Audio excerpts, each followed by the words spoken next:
Hi friends, అందరూ ఎలా ఉన్నారు? ఈరోజు వంట వచ్చి ఊజా. ఊజా అంటే రొట్టె చేయాలి. ఫస్ట్ మనం అన్నం తయారు చేసుకుని పక్కన పెట్టుకోవాలి. కొంచెంగా బటర్ వేసి మసరి వేసి మనము కొంచెంగా ఫ్రై చేయాలి. ఫ్రై చేసిన తర్వాత ఒక స్పూన్ అట్టుకెళ్ళి దాల్చిన చెక్క పౌడర్ వేయాలి. వేసిన తర్వాత ఫ్రై చేసిన తర్వాత మనం ఉప్పు వేయాలి.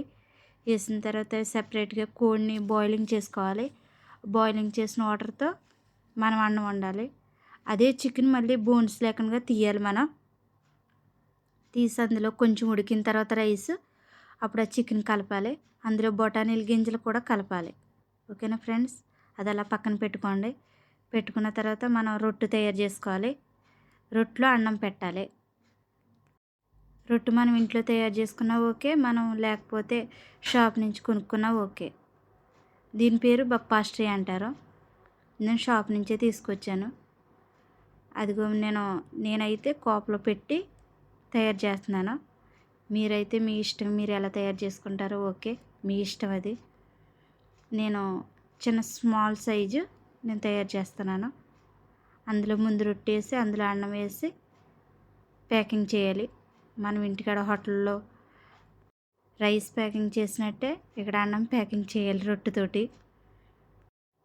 ప్యాకింగ్ అయిపోయిన తర్వాత వేరేగా మనం కోడిగుడ్లు తీసుకుని లోపల పచ్చ సొన ఉంటుంది చూడండి, పసుపు సొన, అది మనం అందులో పాలేసి అది కలుపుకొని మనం దీనిపైన రొట్టె పైన మనం రాయాలి.